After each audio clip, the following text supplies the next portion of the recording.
একজনের ঘরে পানি পড়ে আরেকজন বিল্ডিংয়ে থাকলে এটা শান্তি নেই। সবাই মিলা থাকতে পারলে হচ্ছে শান্তি। আসসালামু আলাইকুম।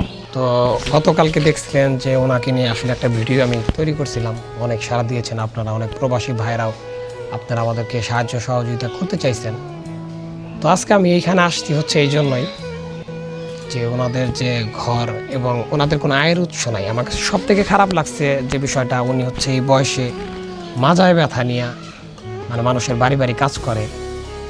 তো আমি চাচ্ছি যে মানে অনেকেরই মতামত নিছে আমাদের এলাকার যে আমাদের ছোটো ভাই ব্রাদার বা বড় মানুষ যারা আছে, এদের মতামত নেওয়ার পরে আমি একটা ডিসিশন নিয়েছি যে ওনাদের আর একটা ঘর এখানে আছে। দেখেন একটু দেখাই, এই যে একটা ঘর, এটা ওনাদের ঘর, ঠিক আছে। এটার ভিতর যদি আপাতত থাইকে ওনাদের যদি একটা মানে যেটা করলে খাইতে পারবে, তাই না মামি? এদিকে আসেন, যেটা করলে খাইতে পারবে এই ধরনের যদি একটা কিছু করে দিতে পারি, মানে ওনার সাথে পরামর্শ করলাম যেন চলতে পারে যেন, হ্যাঁ, এই ধরনের কোনো কিছু করলে কেমন হয়? ভালো হয়, চলে খাইতে পারবো আর কি। দুধ বেচলো, একটা বাছুর দিল, ওইভাবেই ফিরে আসতে পারে আর কি। জি, আসলে পিছনের যে ঘরটা দেখতে পাচ্ছেন, আমি এখানে এসে কথা বললাম যে এই ঘরের ভিতরেই যদি পালতে পারবে, হ্যাঁ পালতে পারবে, ঠিক আছে, এই ঘরের ভিতরে পালুক, এই ঘরে থাকুক আপাতত। যেহেতু পেটে খাবার না থাকলে আসলে এই ঘর দিয়ে লাভ নাই, যেহেতু তাদের কামাইয়ের কোনো উৎস নাই। এখন আমি ওনার সাথে কথা বলছি, আপনার তো একটা গাভী হলে তো পালতে পারবেন না? কষ্ট করে পাললে দেখা যায় লোকের যে আপনার বাচ্চা টাচ্চা দিলে ওইটা হচ্ছে আপনি পরবর্তীতে বিক্রি করলে আপনার একটা হয়ে যাবে। যেহেতু ওনাদের এই বয়সটা নাই যে ওনারা কোথাও চাকরি করবে অথবা কোনো কর্মসংস্থান, এরকম কোনো সিস্টেম নাই। এখন বাড়ির ভিতরেই একটা যদি এরকম সিস্টেম হতো আমি মনে করি যে ভালো হতো, তাই না?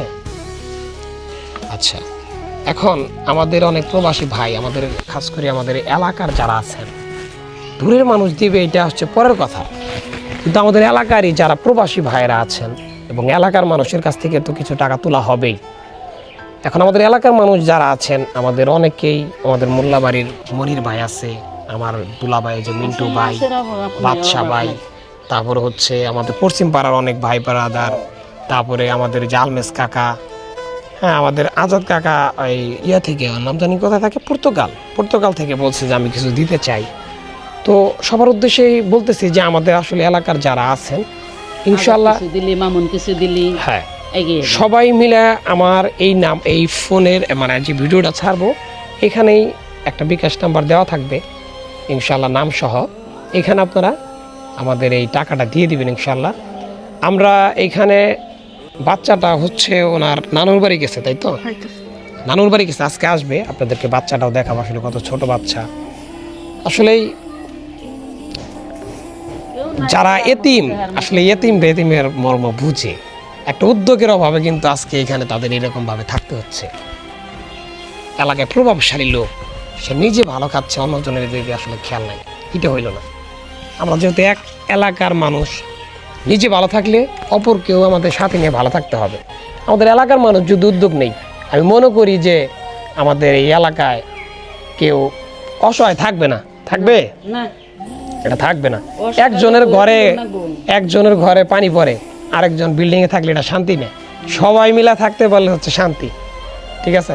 কাজেই আপনাদের উদ্দেশ্যে আমার একটাই কথা বলা, আপনারা বেশি দেওয়ার দরকার নাই, অল্প কিছু দেন, কিন্তু দিলেই আমাদের একটা গরু কিনা যাবে ইনশাল্লাহ, তাই না? একটা গরু কিনতে কত লাগবে তাও একটা গরু কিনতে?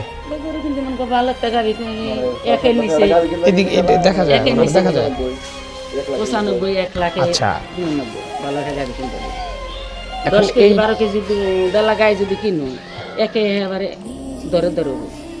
তাই না? আচ্ছা, তাহলে এত টাকার আসলে প্রয়োজন, তো আপনারা এই ভাবমতোই আমাদেরকে দিবেন ইনশাল্লাহ। আশা করি আপনাদের কাছে আমরা পাবো, ঠিক আছে। আর আজকে বাচ্চাটা আসবে ইনশাল্লাহ, বাচ্চাকে নিয়ে একটা ভিডিও আপনাদেরকে দিব ইনশাল্লাহ।